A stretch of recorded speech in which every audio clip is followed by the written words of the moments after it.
Okay, welcome everyone. Let's go ahead and get started with the prayer. Dear Heavenly Father, thank you for all your blessings, and we ask that you bless us at this time through this information, that we may be able to use it and incorporate it into our lives. In Jesus' name, amen. So maybe we'll be a little bit more informal since everyone's kind of,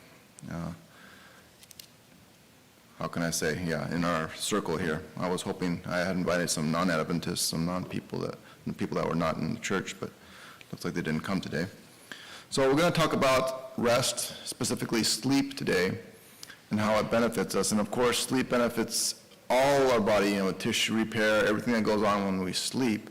But I decided to focus on rest and how it affects our mind, sleep and how it affects our mind. Adequate sleep and how it positively benefits our mind, and the inadequate sleep and how that negatively affects our mind. And many of us probably are intimately acquainted with being sleep deprived. And so when people talk about heaven, one of the main things that I look forward to is just never being tired again. And I bet some of the doctors can relate to me. So we're going to talk about sleep and the benefits today. And this is important enough that even God put this in his moral law, right? The fourth commandment has to do with rest. And God knew in his infinite wisdom that this was a very important thing for us humans, that we need adequate rest, we need adequate sleep. And if God makes it priority, we should also make it priority, right? All right, this is one of my favorite quotes, because I found it when I was doing another presentation one time, and it's a New York Times reporter that attributes this to Albert Einstein. Of course, Albert Einstein, brilliant mind. Everything should be made as simple as possible, but not simpler. So that's kind of my philosophy when I try to do anything. Try to distill it down to the basic elements. Don't oversimplify it. And so today we're not going to go into all kinds of scores and this and that and studies, but we're going to look at studies that support what we already know, that sleep is good for our minds, and get more into the specifics of how it benefits our minds. All right, so, sorry, I pressed the wrong button.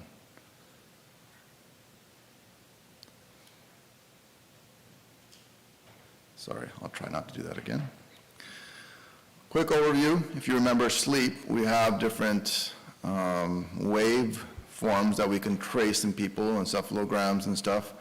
And the different phases of sleep you can see there. And particularly I wanted to bring attention to the earlier parts of the night is characterized by the deeper stages of sleep. And as we progress, it goes into the more superficial and REM type sleep.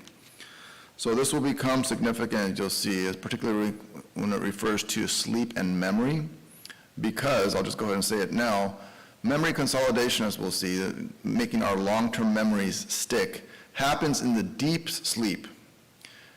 And the deep sleep happens in the early part of the night. So if we're getting to bed late, that can negatively affect our memory consolidation, as we'll look at again later.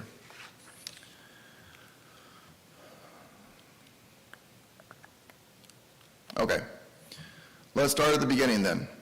The very, very beginning of life, when we're in our mother's womb, sleep even becomes an issue. And there's studies that show that even a mother's quality and quantity of sleep can have effect on the baby. So chances of stillbirth, premature labor, birth weight, all these things can be affected by the mother's quality of sleep. So we also have much support in the spirit of prophecy that sleep during this, taking care of your health in general during this time is very, very important, and sleep is an important component of that.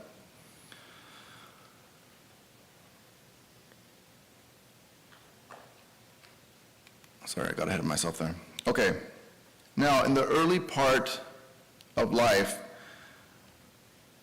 this is super, super important, because as we know, in anything, whether it's our eating habits, our thought habits, our exercise habits, what happens early in life, not always, but very often sticks with us throughout our whole life. So these milestone periods when our development, our physical and our emotional, our cognitive development is taking place, it becomes very, very crucial to get good, healthy habits, and sleep is part of this.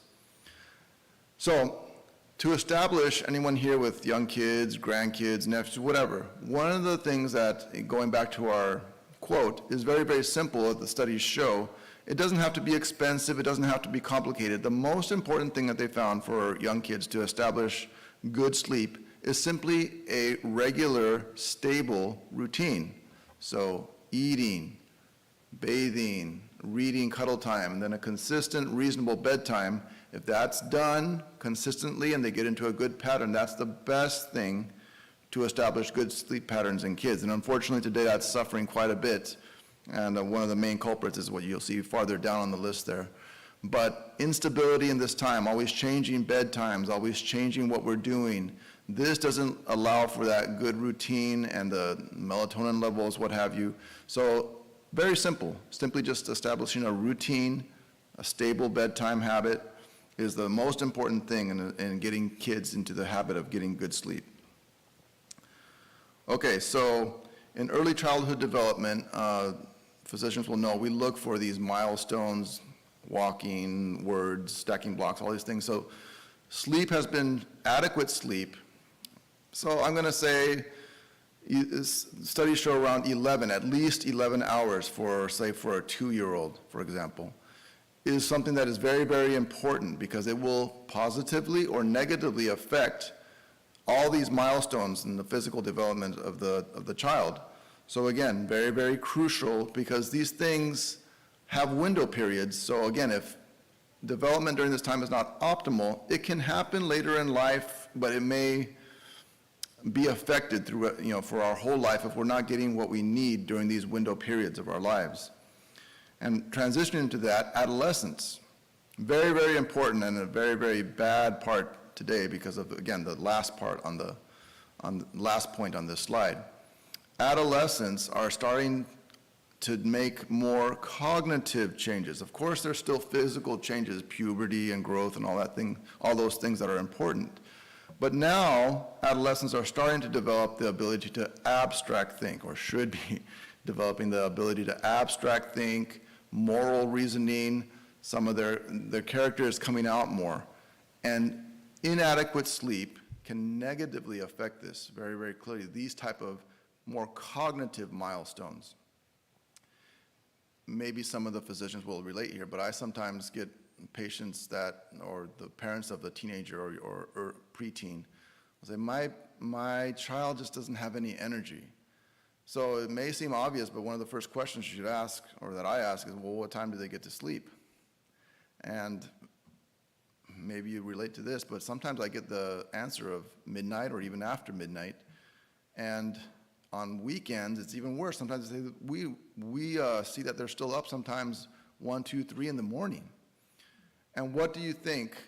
Are they doing their homework? Are they doing chores? Or what is the reason, the primary reason, that teenagers are not getting adequate sleep these days? The last one on this, media. And this is even worse than maybe when some of us were kids just watching television. That's bad enough. But now it's texting, it's clicking, it's doing this, and their mind is drawn in much, much more and stimulated. So not only is it robbing them of their sleep time, when they actually do go to sleep, we know that they're not going into the deeper phases of sleep because their mind has just been so revved up by interacting with all of this media. This is a topic in and of itself, probably, media and how it can negatively affect, particularly in the developing mind of kids and teenagers. So I'll refer you to Scott Ritzma and his ministry if you haven't heard of it. Drawing a blank. Does anyone know the name? Belt of Truth Ministries. So has a lot of material on media. Okay.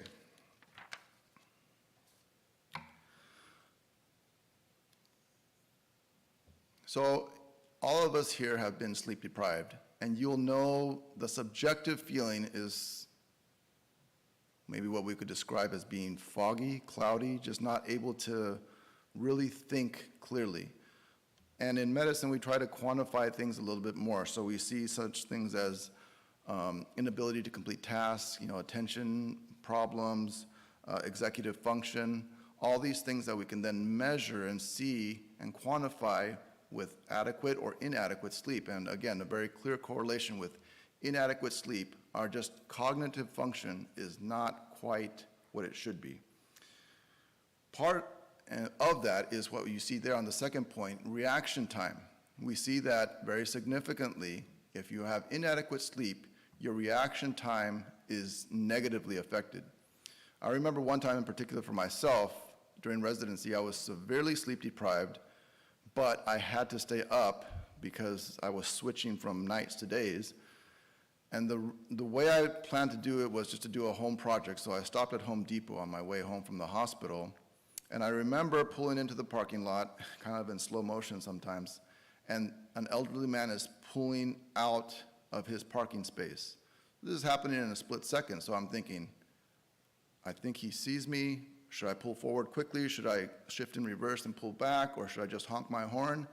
And it was kind of like, those frames in slow motion. And my reaction time, I believe, was slow enough that I didn't do anything really, and he backed up and hit me.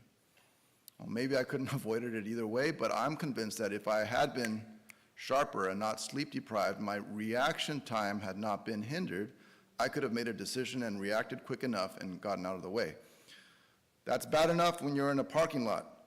Think about going 60, 70 miles an hour, pulling in and out of traffic. So this is an issue with sleep deprivation and driving. Some have even likened it to intoxication because it does negatively affect our reaction time. Medical errors, you see the next point there.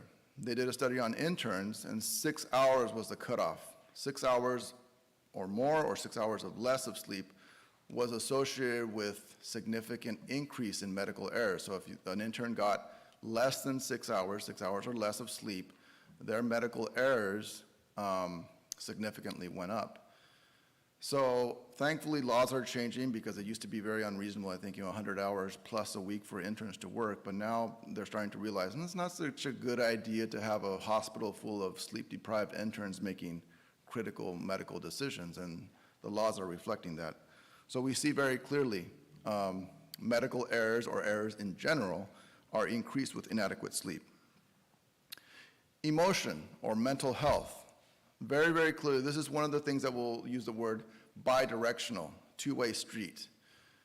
The most common being, of course, depression and anxiety. So people that are depressed and have anxiety tend to not sleep so well. And the other direction is also true. People that don't sleep well or get inadequate sleep tend to have a higher risk of depression and anxiety. So this can be a very bad trap or feedback loop, bidirectional thing that we have to try to break. And the best way, of course, is to avoid it, to get adequate sleep. Neuroplasticity.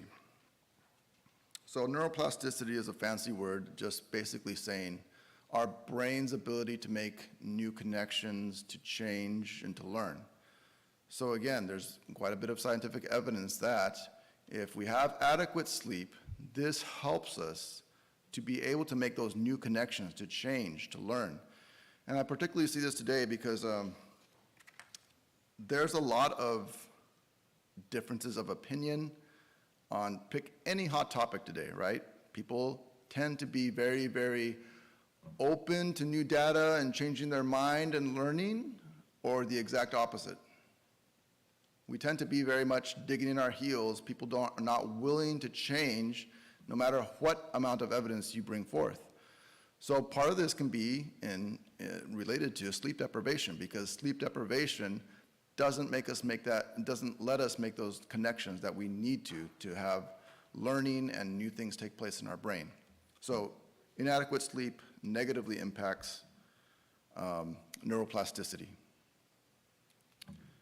All right, here we have a nice picture. It's just of what we call the hippocampus, however you want to pronounce it. This you can kind of say in computer terms is our RAM, where all our information throughout the day comes in, and then our brain needs to make a decision because we don't need to memorize everything that comes into our brain. So then what happens is memory consolidation. The information here gets transferred into our gray matter, our cerebral cortex, And again, if you remember from that previous slide, this memory consolidation is very much linked to sleep, and in particular, the deeper stages of sleep, which happen in which part of the night? Remember? Earlier part of the night. So early to bed, early to rise, the saying, that may have some merit, especially when it comes to memory consolidation. This is particularly true for college students or any kind of students. Pulling those all-nighters may help in passing the test, but if you really want to learn and integrate and make that information into your long-term memory, adequate sleep is very, very important.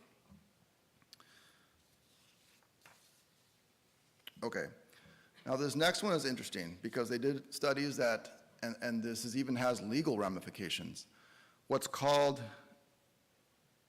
easing novel inferences and insights. That's a fancy way, again, of saying the accuracy of our memories.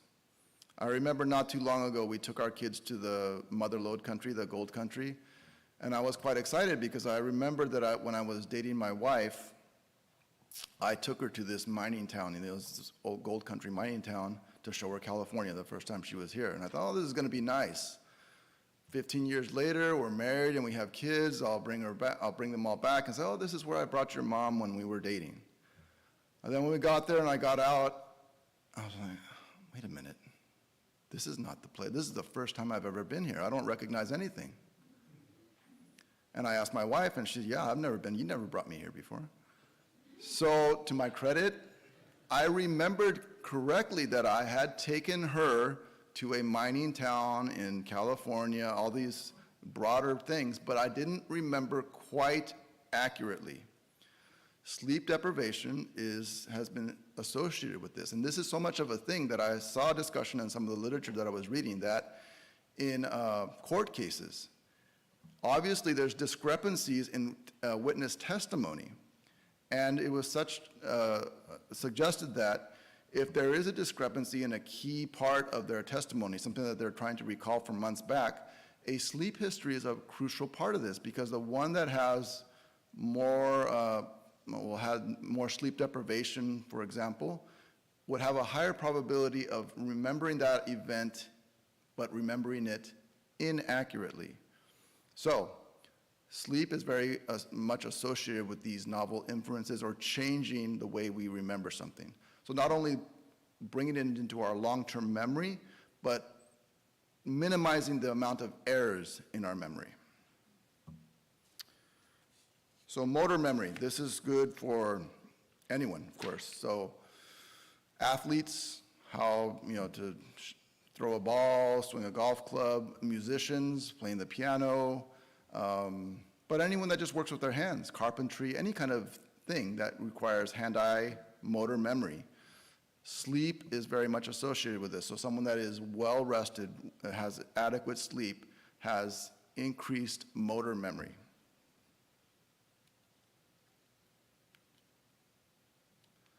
Okay, this is kind of going to the other principle of temperance. There was a very interesting study that shows there actually is what we call a U-shaped distribution or a U-shaped relationship when it comes to sleep. And this particularly is in reference to the elderly. 4, 7, and 10 is the numbers that you have to remember for this study. They did a study that people with 4 hours of sleep or less a day had increased cognitive decline, dementia. People that had 7 hours of sleep had decreased cognitive decline. So it would stand to reason, maybe, that even more sleep, 10 or more hours of sleep, would be even better for cognitive decline. Now, some may be thinking, how could you get 10 or more hours of sleep a day? I couldn't even do that if I tried, probably. But in a nursing home, or those that have worked in a nursing home setting, that is very, very possible, if you see the residents there. So what do you think was the case? 10 or more hours, even better cognitive function? No, it actually went down. So the classic example of too much of a good thing, sleep is obviously very good, but too much of it in the principle of temperance, 10 or more hours a day in these elderly populations was associated with increased cognitive decline. So too little sleep, cognitive decline, but also too much sleep. Even if they replace those sleeping hours with sedentary activities, playing cards, playing board games, watching television even, anything to keep them awake and not just sleeping all day, was shown to then have their cognitive decline come up. So either extreme is bad, and this doesn't obviously just apply to sleep. This is the general principle of temperance.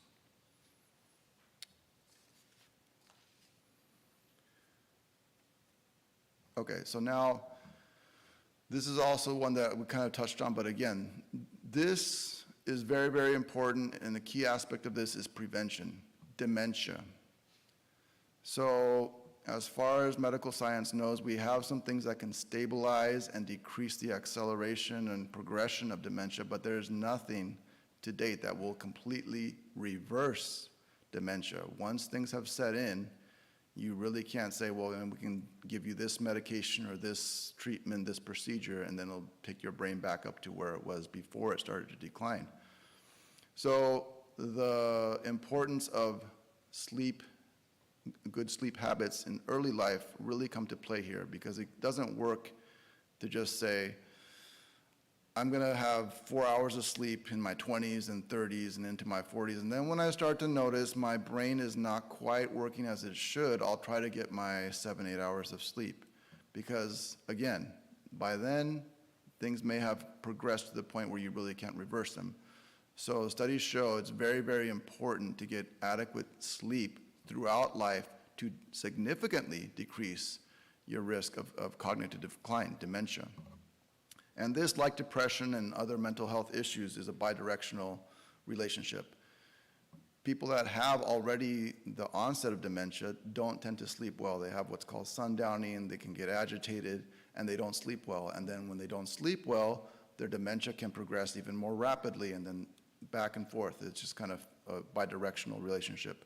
So again, highlighting the importance of prevention, adequate sleep earlier in life and throughout life to decrease the chances of cognitive decline. So some may be saying, very, very good. I see all the benefits of adequate sleep, but I want to get better sleep, but I may be part of the population, almost 1/3 of the population that suffers from what we call insomnia. So the key point here is that we need to, like with anything, not just revert to what we as a society kind of have been taught, that a pill is the answer. Because if you ask most people today, well, how do you treat insomnia? It's a medication to help you go to sleep. And yes, medications may help in some respects, but we know they don't give you the quality of sleep. And they're not going to the root of the problem. Why aren't people sleeping? And there's many, many reasons. I mean, there may be pain, there may be a lot of reasons. But from what I saw, I think the main thing that keeps our minds from falling asleep is what? Our own minds. See if this scenario sounds familiar to you. You may get up bright and early, you go outside, take a big breath of fresh air. You have that morning sun exposure, very, very important. Throughout the day, you have a lot of physical activity and exercise, no stimulants. In the evening, you may even have what I have, these blue blocking glasses to block out the blue light, little to no screen time. You take a nice warm bath, you slip into your own bed with crisp, clean, cool sheets, and you're ready to go to sleep. Everything is perfect, right? But then you start to think about tomorrow and this thing you have to do, and that reminds me of this, and then this, and this, and this. And you're on that, what we call hamster wheel, where your mind is just going. And many, many people tell me, I just can't stop thinking when I get in bed. False. Can we do things if we really make up our mind and want to change? Yes, absolutely. Even from a secular perspective, much more from a Christian perspective where we can have divine help. And scientifically, it has been shown very clearly that cognitive behavioral therapy, just basically teaching the mind when it's time to go to sleep, it's not time to let it wander on whatever it wants to. It's time to focus on one thing and go to sleep. And this is basically the trick behind the age-old practice of counting sheep. There's nothing magical, right, about 1 sheep, 2 sheep, 3 sheep. All that does is just giving the mind one thing to focus on and not letting it wander. But you can do that with whatever you want. A part of scripture, a song, something positive, but don't let your mind wander. And like with many things, it's not going to happen overnight, pardon the pun, but with weeks of training your mind, when it's time to go to sleep at this time, you don't get to wander and worry about whatever you want. You have to pick one thing and stick with it. So this is basically what the cognitive behavioral therapy is doing. It's just helping the thought patterns to be such that the brain is ready to go to sleep, and then it will be much easier with time to initiate and maintain sleep. All right, so winding down, you can't see it so well there, but and on my notes. But in Hebrews 4:9, there remaineth therefore a rest for the people of God. And in Proverbs 3:24, when thou liest down, thou shalt not be afraid. Yea, thou shalt lie down, and thy sleep shall be sweet. A story I always think of, we think of Jesus in the boat, and that's a very good one. But I also thought of Peter. If you remember, he is in a dungeon. King Herod had put him there, and he knows he's scheduled to be executed the next day. And think about the conditions. A Roman dungeon, they don't give you Posturepedic mattresses. It was just a stone floor, right? No adequate sewage. I'm sure it smelled terrible. There was probably things moving around him, bugs and rodents and stuff like that. And on top of all that, he is chained to not 1, but 2 Roman soldiers. So think about it. Every time you move, or any time the Roman soldier moves, the chains are catching and making noise. Less than ideal sleep situation, right? But if you remember the story, when the angel came to free him, what did he have to do? Peter, get up. It's time to get up. He was sleeping soundly, knowing he was going to be executed the next day, and with all those negative factors for his sleep. So if you're an atheist, all the things that we mentioned are going to benefit. If you get adequate sleep, early to bed, all the things that we mentioned is going to give you the cognitive function, the decreased risk of this and emotional health, all these benefits. But ultimately, our rest, like we saw, is so important to God that he incorporated it into his law, and he wants to be the one that our rest is based on. To have that perfect peace of mind that, yes, I can just sleep the day before, the night before my execution, like Peter, and have that true peace that he wants to offer, and that healing, complete healing that he wants. And rest, sleep, I believe, is a very important component of that. So with that, just have my if you want the PowerPoint presentation, I didn't have a handout, but anyone that wants this is welcome to have it. So if there's any questions now, I hope not, but I'll try to answer anything. Yes? So what do you advise to those people who's taking melatonin? Because I know you mentioned about medication. Is melatonin a good, it's just not really good aid for sleeping? Yeah. And magnesium? How can you? Yeah, I would take the same approach as depression. Some of the medications for depression are meant to increase serotonin, for example. But we know that there's natural ways to increase serotonin. So the melatonin, we know as time goes by in our lives, it goes lower and lower. That's why elderly people have a harder time sleeping. So I would say first, go for some of the natural things, the morning sun exposure, very, very important, the regularity, all the things that will naturally increase the melatonin. But to supplement with a little melatonin for particularly the elderly population, I would think would be something that I would think is appropriate. Okay, thank you. Yes. So we have a lot of people who work nights or swing shifts, right? Yeah. So how do we advise them to have quality sleep if their nights and days are changed? I would say still try to maintain the best regularity as possible, because I know people that they work nights or they would work nights during the week, but then they wanted to stay up during the weekend to be with friends and family and stuff, and that may be good for quality time with the family, but that's very bad for your melatonin cycle, because you're changing constantly. It's like flying to the other side of the world and flying back every week. So I know when I was on night shifts, I would still stay on nights on the weekends, even though it's off the cycle with my family. At least I could spend sometimes in the mornings and evenings with them, but I would still sleep during the day. So I would just say, on a practical level, try to stay regular, even that, when you're working nights, and that's impossible for some people. And I think there is studies about people that do work nights and these type of things that it's negatively affecting a lot of their health. Yes. And what do you say to patients or people who eat very late in the evening that's their regular time that they, 8, 9 o'clock at night, and then they go to bed at 10 o'clock or 11? Yeah, I think that's more of a mental thing, believe it or not, because you get a lot of people that think that they have to watch television to sleep.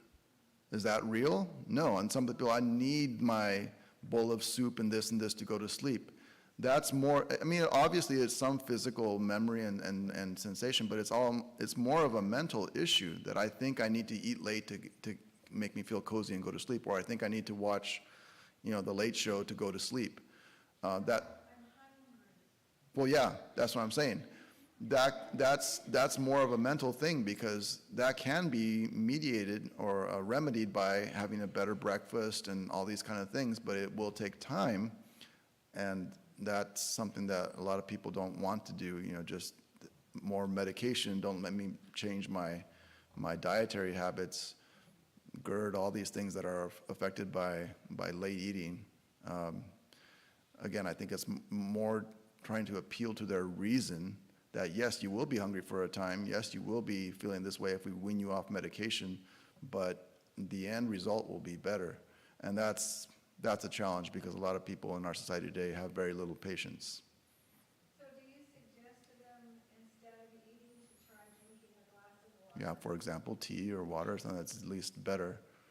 Or at least, if you want to try things in a graded manner, don't eat a Philly cheesesteak when you're going to go to, maybe just a fruit salad or something better and a graded approach that way, so they can progressively make better habits. It's just a practical thing that I would say. Yes. Does it really taking warm milk, does it really help for a person to go to sleep? Because sometimes people will say, oh, I have to drink warm milk so that I can go to sleep. Yeah. Does it really? I would say, yeah, it's more a habit, and yeah, that can be changed, because, yeah, just. But does sugar affect also the sleeping pattern when you're taking sugar? If you're taking sugar at night, isn't it? It's hard to sleep. Well, I'm not so sure about sugar in particular, but just the digestive process. We know that if you're having to digest when you're sleeping, it's just not working as well. So whether it's sugar or a lot of protein or a lot of fat, I'm not particularly aware that anyone will make a significant difference. Just eating in general right before you go to sleep is not a good practice. All right? Yeah. What are your guidelines regarding media?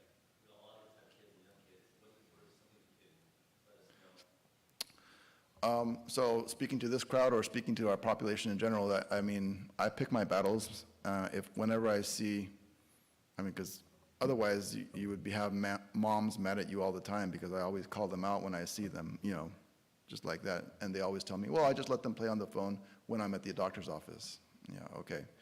But again, maybe going to the fruit salad instead of having a pizza at night, like I said, I always say, I think someone correct me if I'm wrong, but the American Pediatric Association, no more than an hour a day. But I particularly say just 2 hours, okay, well, whatever. They wait 5 minutes, they'll probably change that. But particularly at nighttime, I say 0 at nighttime, because that's just terrible. We know, to be texting or clicking on this and all that. So I say, try to get it at least earlier in the day. And then on a practical level, try to be there monitoring, because just on a spiritual level, to have kids unleashed on the internet, that's not a good thing. So that's not a straight answer, but yeah, that's why I try to just at least pick my battles with the parents that I interact with. And I know some of them are more open and some of them are less, so try to keep your influence in a positive sense with them. So, yes. Yeah, I don't know if you have seen it, but there are restaurants now who are offering a 10% Yeah. discount if you put your cell phones in the basket while you're eating and don't take it out. Yeah, and I mean, just on a personal level, I try to, sometimes, as we people watch, if you go into a waiting room or anything, you just look at everyone's on their phone, and just, I want to be different. I'm just going to, even though I could check my email, do this, just leave it in my pocket for now. And yeah, those little things that can be a positive influence. One more. One here and then, yeah. One more question. Yeah, one, back here, she has one more for, yeah. I was just going to ask, have you did much study on herbs? There are certain essential oils that can be used for sleep or for, even for people with Yeah. dementia. I- They did a study, and they found out that they tried this in several convalescent homes with the elderly. And they found out that the rosemary essential oil, they did this many studies, and they found out that those that would use an inhaler as a rosemary oil, essential oil, 100%, that they found out that they were remembering things that they had forgotten for years, Mhm. And they were saying that they had a very good outcome with this rosemary essential oil. Yeah, People with Alzheimer's or dementia. yes. Also with sleep problem, there are herbs that do work. Yeah, for this presentation, I didn't particularly look at that, but I've seen that there are very good studies that show that some of these things can help with those type of things, yes. Yeah. Okay, you have mentioned about 2-year-old, at what age that they need 11 hours of sleep. Mhm. What about adolescent? How can you advise adolescent how many hours that they really have to sleep? Because some adolescent will say, I'm okay with 7 hours. Yeah. What's wrong with that? My cognitive function is still. But you have mentioned that if they only sleep for 7 hours, there is a cognitive function decline. So how many hours an adolescent age really needs to have to sleep? That's a question, to be honest, I don't know exactly. I've seen 10, but it's varying throughout the ages, but throughout the age groups. But I know it's more than we would think. It's not just 7 to 8. That's more for adults. But for adolescents, because they're not completely done developing, especially, again, the very important cognitive, higher reasoning and stuff like this, I think it goes, I'm just pulling out this number, but I think I've seen somewhere like 9 to 10, something like that. But don't hold me to that. I would have to look that up. Okay. Yeah. I can tell my son. Yeah.